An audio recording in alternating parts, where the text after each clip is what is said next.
नमः संस्कृताय। संस्कृत कक्षा में आपका स्वागत है। मैं प्रतीत राम वर्मा, असिस्टेंट प्रोफेसर, श्री गांधी महाविद्यालय, सिधौली, सीतापुर। आज मैं लखनऊ विश्वविद्यालय से संबद्ध बीए द्वितीय सेमेस्टर में संस्कृत पढ़ने वाले विद्यार्थियों को संस्कृत प्रथम प्रश्न पत्र काव्य शास्त्रम के अंतर्गत रस दोष परिहार पढ़ाने जा रहा हूँ।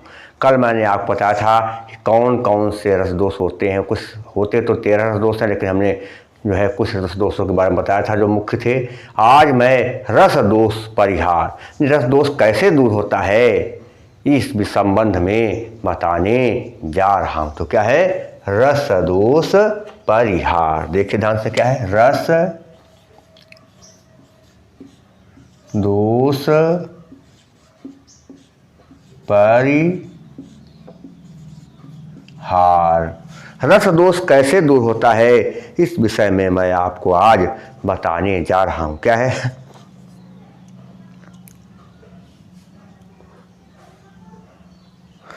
दो विरोधी रस,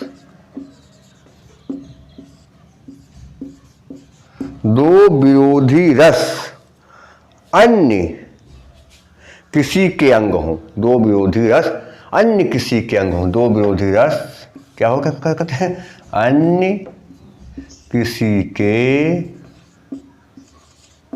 अंग हों। दो विरोधी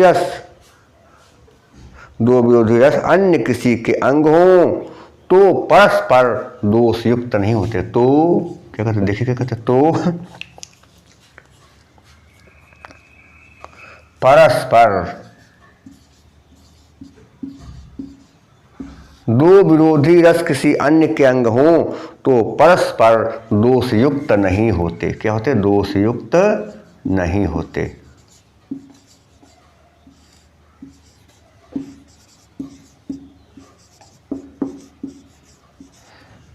फिर से एक बात समझिए, यदि विरोधी रस इस मर्यमाण रूप में, यदि विरोधी रस इस मर्यमाण रूप में, स्मरणमाण किसे कहते हैं, याद करने वाली चीज का, स्मरणमाण। स्मरणमाण किसे कहते हैं, याद करने वाला।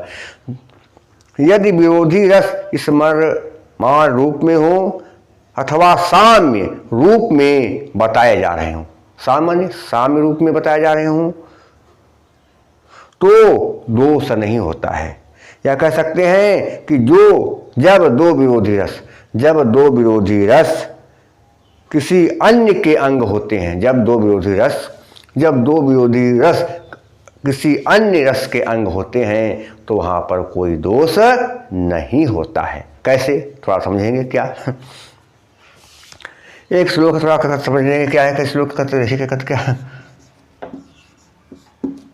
अयम सरसनोत करसी, क्या, अयम सरसनोत करसी पीनैस्तन विमर्दनः।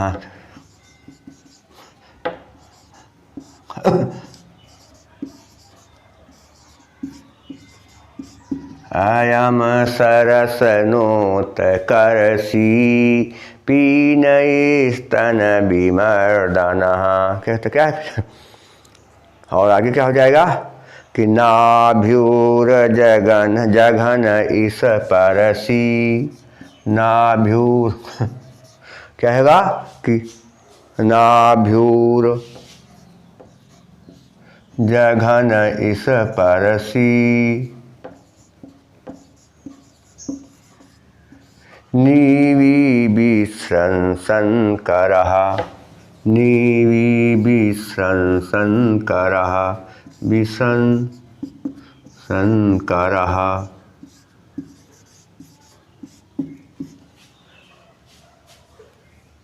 निविबिस्रंसंकरः।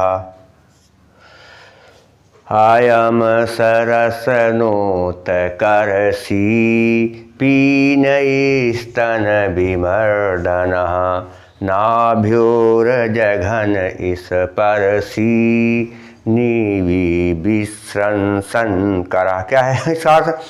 कि समर भूमि में, युद्ध भूमि में, समर भूमि में भूमि सर्वा के कटकर गिरे हुए हाथ को देख करके, समर भूमि में भूमि सर्वा के कटकर गिरे हुए हाथ को देख करके उसकी पत्नी विलाप करती हुई कहती है कि यह सुरत काल में, कि यह सुरत काल में करधनी को, देखिए क्या है, रसनोत कर्षि माने करधनी को खींच, रसना माने करधनी को, उत्कर्ष माने खींचना, करधनी को खींचने वाला, और पीन स्तन माने स्थूल स्तनों को, विशाल या बड़े स्तनों का, विमर्द माने मर्दन करने वाला, मसलने वाला, विशाल या स्थूल स्तनों को मसलने वाला, मर्दन करने वाला।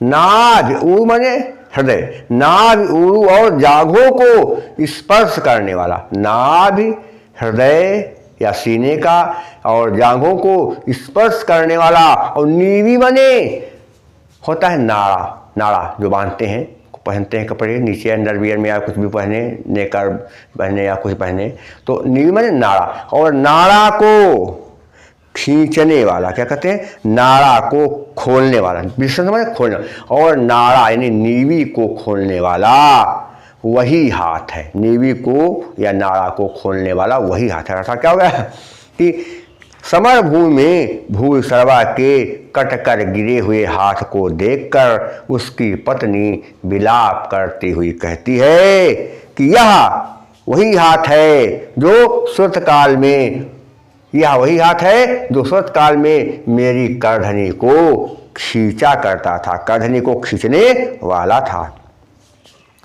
और बड़े बड़े कह सकते हैं, बड़े बड़े स्तनों का मर्दन करने वाला था, उन्हें मसलने वाला था, और नाभि हृदय या सीने और जांघों को स्पर्श करने वाला था, और नाड़ा अर्थात नीवी को खोलने वाला था। ये हो गया अर्थ।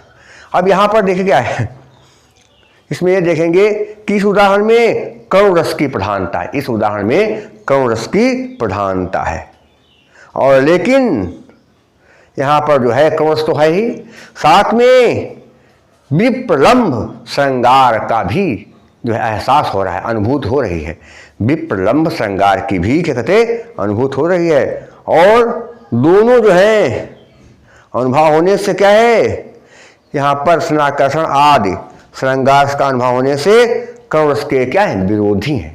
ये श्रृंगार क्या है, करुण रस का विरोधी है। इसलिए यहाँ पर क्या हो गया, शोक को उद्दीप्त करते हुए भी, शोक को उद्दीप्त करते हुए करुण रस का ही ये पोषण करते हैं। शोक तो बढ़ रहा है लेकिन साथ साथ करुण रस का भी पोषण हो रहा है। शोक भी है, विप्रलंभ श्रृंगार भी है इसमें, क्योंकि पुरानी बातों को याद कर रहे हैं, याद कर रहे हैं, पति के प्रेम को याद कर रही है। तो यहाँ पर इस श्लोक में विप्रलंभ श्रृंगार की बात आ रही है, वियोग श्रृंगार की बात आ रही है, साथ में पत्नी रो रही है, विलाप कर रही है, इसलिए करुण रस दो रस हो गए। और श्रृंगार रस और करुण रस एक दूसरे के हमेशा विरोधी होते हैं। श्रृंगार रस और करुण रस दोनों क्या कहते हैं, हमेशा कहते एक दूसरे के कहते विरोधी हैं। इसलिए करुण रस के साथ जो है श्रृंगार रस जुड़ा हुआ है, करुण रस के साथ श्रृंगार रस जुड़ा हुआ है, विप्रलंभ श्रृंगार, इसलिए दो रस विरोधी हैं, इसलिए यहाँ पर कोई रस दोष नहीं है, रस दोष का यहाँ पर परिहार हो जाता है। तो आज के लिए बस इतना ही, शेष मैं आपको अगले वीडियो में पढ़ाऊंगा। तब तक के लिए नमः संस्कृताय।